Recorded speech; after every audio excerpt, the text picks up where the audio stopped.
Lump sum buyout of spousal support.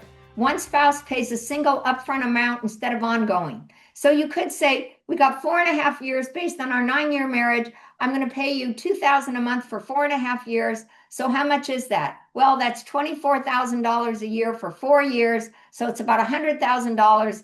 And then you got to discount it to the present value. There's a way where you say, if I were to pay it over time, you don't have to. But then basically, so instead of $5,000 a month for 8 years, it's $350,000 paid immediately, discounted to the present value. Why do we like that? It's a clean break. You don't have to follow up and get money from one or the other. It eliminates future conflict and enforcement issues. There's no future modification litigation. Immediate liquidity. Maybe it's just a matter of, I'm going to be okay on what I make and what I'm getting, but I want to, I get that lump sum buyout. It's liquidity for the person getting it. And it eliminates a long-term obligation, okay? That's very common. I don't even know if that's considered creative. It's an option. You might say, I'll take a greater share of the property in lieu of support. So one spouse gets more community property than the other, and therefore they're getting a bigger brokerage account, investment property. This also might just be because I'm getting the cash flow from that, okay? And in exchange, I'll reduce or waive support entirely, okay? And that's often is very workable, especially when you've got high asset case, people have a lot of assets, and they really don't need support because they can live off their assets. But if you compare just their income, it looks like a support case. So also, I don't want to worry about it. Even though I might be able to get $1,000 or $2,000 a month, I don't want to interact with this party. I have lots of other assets, and I want the certainty of getting, this certain property and making my own monthly income by managing my own property. And I don't want support, or it might be a pride issue. I would never accept support. You hear that a lot. All right. Okay. Another is you incorporate step downs. Okay. A step down structure that support will decrease over time rather than staying flat. You often have to marry a step down, though, with non-modifiability. So if we're doing a step down and the support's modifiable, then you're kind of wasting your energy doing a step down. But you could do a step down where you say, all right, here's the deal. I want certainty.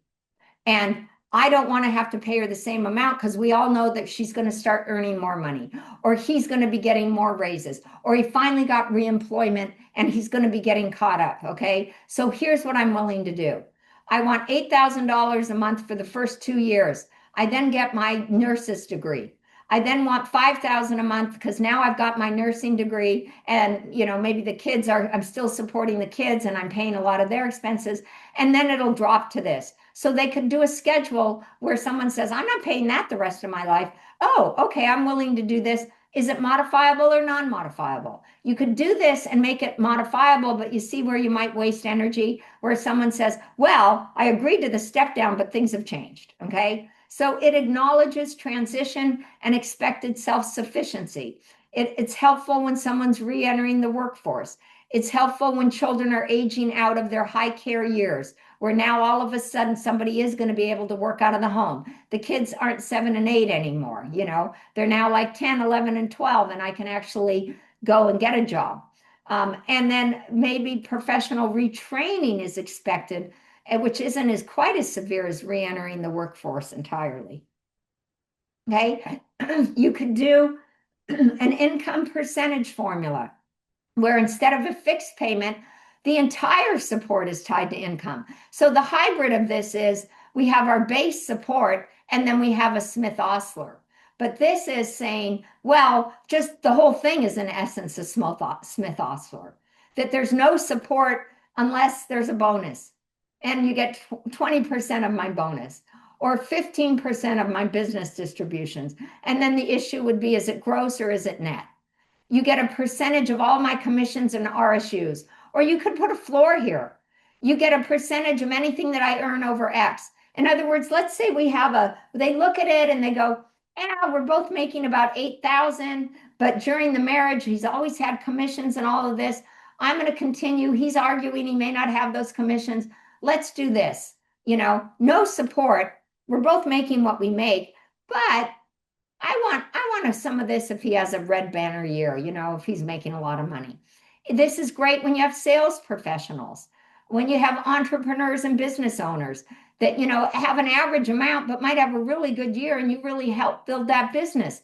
You may have somebody that says, look, we gave him the business, but I worked there. I helped build it. I want to get a share of what happens in the future. And I don't need support because I've gone out and, I'm now doing the same accounting that I did for him. And I went and got a job because we're divorced. But you know what? I think that if he starts making more money, you start to see where you can, help people find ways to feel compensated. And then you can have a support amount that is really clearly tied to education or career milestones. Okay. You could literally combine your step down, exactly with when they get the nursing degree, when they get a certain license, when the business is earning X, when he has a profit and loss that finally shows this amount. Okay. Then he won't get support anymore. When they re-enter so you can make these definite or whatever, or you can say, regardless of these step down dates, whether you are really meeting these milestones, we're going to step down support anyway, because it's either or. Either, look, you go out and start working, and you can't make someone work, but will you agree that if in 5 years you aren't making this, then I can modify this and I am going to, it's going to go away. It'll go away because you didn't bother to go do that. Or we're going to meet and confer in 5 years and find out what should happen. Okay. And then again, instead of additional cash support, you could just pay expenses directly. Sometimes people do this. This is really desirable when somebody's really scared about managing their own finances, or you'll have a spouse that says, he's never going to pay the mortgage on time. I don't want to pay them support because I don't want them out on the street. I want the mortgage paid. And the only way I'm going to be comfortable it's paid because they don't know how to manage money is I'm going to pay the mortgage payment. And there's a way to write that up where you say spousal support's $5,000 a month, but husband or wife will get a credit of $3,000 every time they pay the mortgage directly. So therefore they have a credit and they only pay $2,000 in cash and $3,000 to the mortgage. But you usually want to state a support amount.